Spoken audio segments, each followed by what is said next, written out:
Orang yang berijazahkan asror, ilmu asror, yang paling diutamakan adalah keberbahayaan yang besar ini. Tidak berburuk sangka.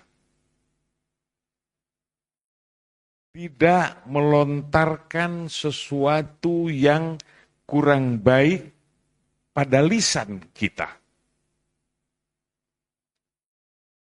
Agar itu teramalkan dawam sepanjang kehidupan.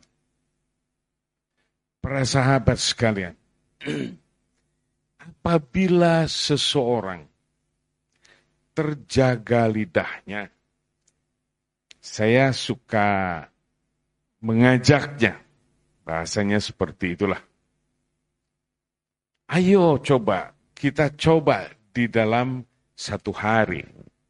Adakah amarah yang keluar, terlontar melalui lisan kita? Lalu bertahan 2 hari selamat. Seminggu bisa tidak pernah marah. Karena kita waspada terus. Jangan sampai nafsul imarah, jadi golongan nafsul imarah berupa kejahatan-kejahatan, kesenangan-kesenangan diri. Salah satunya adalah amarah, ketidakmampuan menahan diri. Apabila itu ada kemampuan seminggu saja, kita bertahan dan Allah memberikannya kemampuan. Tidak amarah. Dia sudah berbeda dari manusia-manusia pada dasarnya. 1 minggu. Apalagi 1 tahun. Disinilah riyadah berjalan. Melatih diri, menahan diri. Jangan sampai ada imarah keluar. Marah, bahasa Indonesia. Sesungguhnya nafsul imarah itu banyak. Hanya di Indonesia ngambek, kalau bahasa Sunda disebut marah. Padahal amarah itu sekelompok atau sekumpulan an-nafs yang syaitan itu gemar di sana. Karena pada dasarnya manusia awam, sebanyak apapun peribadatannya diganggu dia. Dan apabila masih menggeliat jenis-jenis nafsul imarah ini, salah satunya adalah marah keluar, bahasa Indonesia marah, maka kita tetap menjadi manusia awam yang berada di tingkatan paling bawah. Dengarkan baik-baik ini. Yang kedua adalah buruk sangka. Buruk sangka itu berkait erat dengan amarah ini, yang bahasa Indonesianya amarah. Buruk sangka ini sangat erat dan bertaut beriringan. Syaitan di sana sangat kuat menggoda manusia. Inilah dia manusia yang keadaannya hidup di atas dunia ini. Salah satu keberbahayaannya saja adalah yang seperti itu. Yang kadang-kadang kita tidak berdaya menahan amarah ini. Yang kadang-kadang tidak berdaya dan tidak ada di dalam kewaspadaan. Sehingga berburuk sangka kepada orang lain. Sekecil apapun kita lontarkan.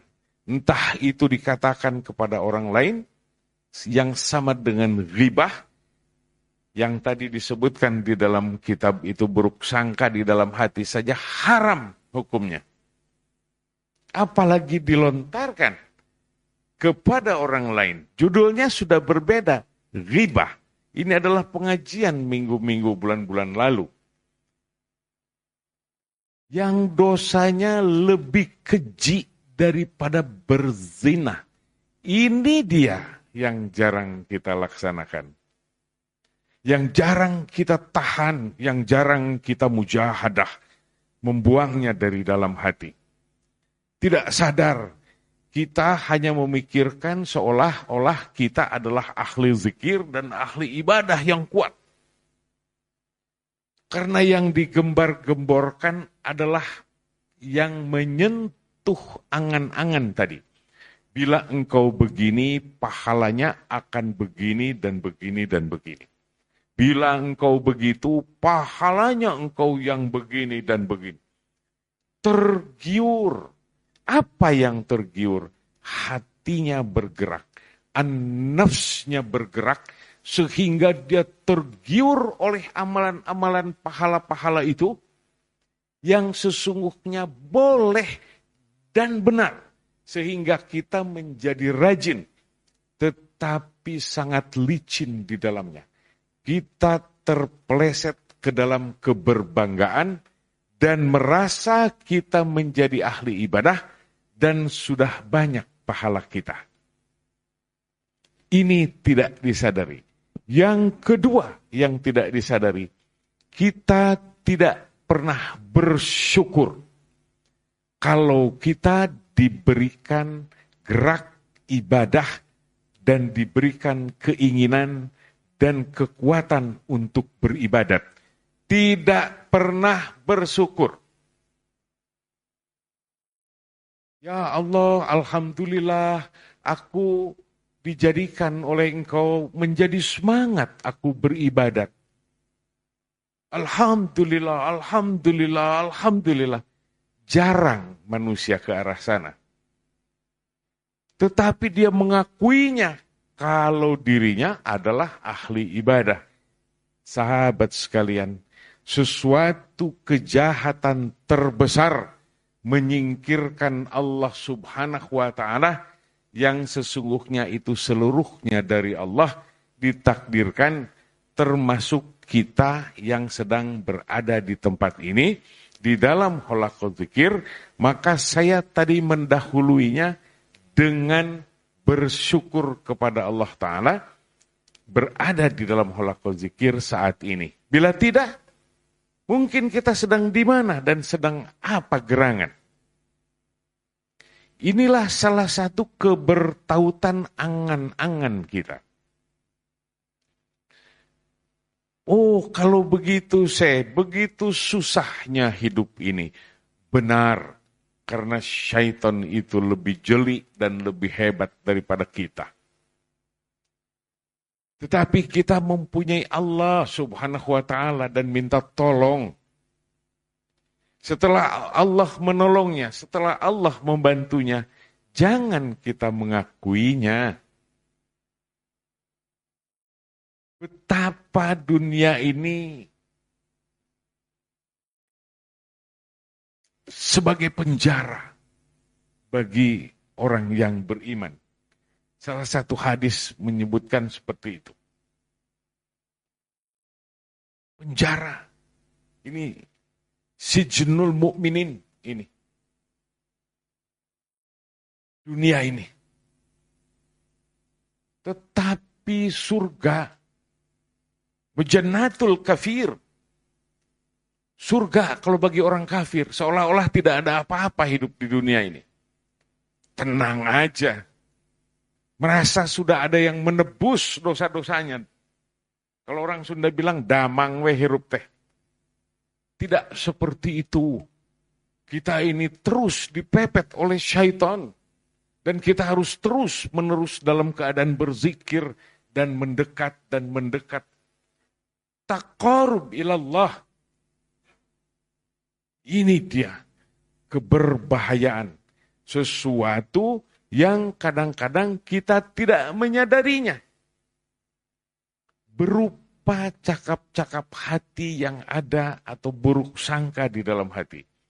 Maka orang-orang yang berzikir asrar dan kesananya bertarikah, di dalam asrar ini harus ada di dalam kewaspadaan. Waktu saya kanak-kanak dulu, Sep, katanya, tahan. Kenapa tanganmu sampai gemetar seperti itu? Keluarkan saja air matamu, katanya. Kalau engkau marah atau bersedih, merasa engkau terhina. Karena engkau akan dikasihi oleh Allah Subhanahu wa ta'ala. Orang yang menahan amarah seperti itu menjadi kekasih Allah. Allah lembutkan hatinya. Dan orang yang menyakiti para ahli zikir, dengarkan baik-baik, tidak akan gratis. Maka sangat berbahaya kalau kita salah melontarkan amarah kepada orang di jalan atau dimanapun dia berada. Kita tidak tahu dia siapa. Kalau dia ahli zikir, maka berbahaya untuk kita. Mengapa seperti itu? Karena Allah punya kekasihnya tidak akan ridho dicaci maki oleh orang jahat. Sangat berbahaya. Bulan lalu atau minggu-minggu lalu, sering saya membuka atau mengingat-ingat tentang contoh-contoh para aulia terdahulu memberi petuah kepada kita. Tetaplah engkau, katanya, duduk di bawah kaki para imam. Dengan harapan barokah itu. Lalu kebanyakan di atas bumi. Para ahli zikir itu tidak memantas-mantaskan dirinya. Hatinya selalu dalam keadaan ketakutan. Selalu dalam kewaspadaan. Di dalam segala tindakan-tindakannya. Termasuk salah satu yang berbahaya melalui lisannya. Karena lisan berbicara, terangkatlah hati, bisa berupa kebanggaan, kesombongan, apapun, berupa keangkuhan, atau keinginan diakui bahwa aku lebih daripada yang lain. Padahal seluruhnya itu kepunyaan Allah Subhanahu wa ta'ala. Tetapi kita menyingkirkan Allah dan diakui oleh kita semuanya. Ini keberbahayaan. Maka dawamu zikri, terus menerus dalam keadaan berzikir, dan dawamun ubudiyah, memperbaiki peribadatan-peribadatan yang biasa menjadi ibadah-ibadah yang berkualitas. Apa gerangan? Dengan segala kewaspadaan atas corong-corong hati. Apa corong hati? Saya memakai bahasa ini saja yang mudah lah. Corong hati ini adalah jawarih kita, indriawi kita, yang selalu disucikan. Berwudu, mengaku ahli ibadah, mengaku ahli tariqah, mengaku ahli asrar. Tapi wudu saja batal terus, tidak pernah berwudu lagi. Berarti engkau tidak waspada. Ini dia kewaspadaan. Karena yang dibasuh itu adalah corong ke alam semesta ini. Yang bisa membuat buruk sangka, membuat amarah, bangkit kejahatan, bangkitnya syahwat. Entah karena terdengar, entah karena terlihat, entah karena terasa, apapun. Semuanya menjurus kepada keinginan-keinginan berupa yang menggembirakan kemahlukan, kedirian, basyariah kita. Inilah dia. Maka penjara bagi orang mukmin. Dunia itu sijnul mukminin. Tetapi bagi orang kafir, jannah itu. Wa jannatul kafir.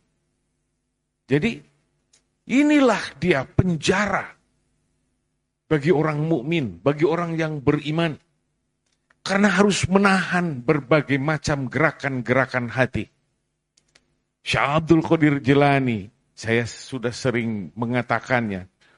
Mengapa seperti itu saya berbicara terus-menerus tentang ini? Agar selalu diingat-ingat. Apabila setiap gerakan-gerakan hati menjurus kepada yang tidak diperlukan, segera penggal dia dengan kalimah la ilaha illallah. La ilaha illallah. Hantamkan ke dalam latifatul qalbi. Dengan sebuah rasa sedang membersihkan dari penyakit-penyakit hati yang terus-menerus itu berupa hayalan-hayalan dan tulul amal. Panjang angan-angan. Panjang angan-angan itu, dari mana gerangan dia berkembang menjadi panjang angan-angan? Dari gerakan-gerakan hati, dari buruk sangka. Kadang-kadang buruk sangka kepada Allah Ta'ala, tetapi tidak sadar. Waduh, kalau begini bagaimana kita bisa dapat uang? Buruk sangka itu. Bagaimana aku menghidupi anak dan istriku? Dari mana gerangan ini dan itu dan ini dan itu dan ini? Buruk sangka terus. Tetapi kehidupan kita sampai usia yang sekarang, kita jarang mensyukurinya bahwa Allah terus menghidupi kita. Dari mulai lahir, terus hidup sampai sekarang. Kita lalai, tetapi kita berburuk sangka atas apa-apa yang belum tidak sesuai dengan yang diinginkan oleh kita. Ini gerakan-gerakan hati yang ada di dalam hati kita, yang harus diwaspadai di dalam kehidupan. Makanya zikir tidak pernah lepas. Zikran katsira. Dan dawamu zikri. Terus menerus dalam keadaan berzikir, bergantung dan mengingat kepada Allah Subhanahu wa Ta'ala, agar gerakan-gerakan hati kita melalui jawarih tadi yang saya menyebutnya sebagai corong penyebab gerakan-gerakan hati ke arah keburukan, ke arah keakuan, ke arah kedirian, segera diisi dengan zikir. Agar Allah mengampuni kita, agar Allah memberikan kasih sayang kepada kita, agar bahasa-bahasa di dalam sholat kita bersambut. Maka itulah dijadikan rukun kita, menjadi sholat kita kepada Allah Ta'ala, tanda kepatuhan, tanda kita menjadi budak sejati di hadapan Allah Ta'ala, agar kita beroleh kesentosaan nanti untuk di akhirat. Inilah dia keberjuangan, inilah dia riyadhah wa mujahadah. Apa yang harus kita lakukan terus menerus di dalam detik demi detik, sampai kita mampu bertahan dan menjadi jubah kita. Di sepanjang kehidupan kita, hati kita selalu bergerak menurut kehendak Allah dan ditujukan kepada Allah Subhanahu wa Ta'ala. Amin ya Allah ya Rabbal alamin.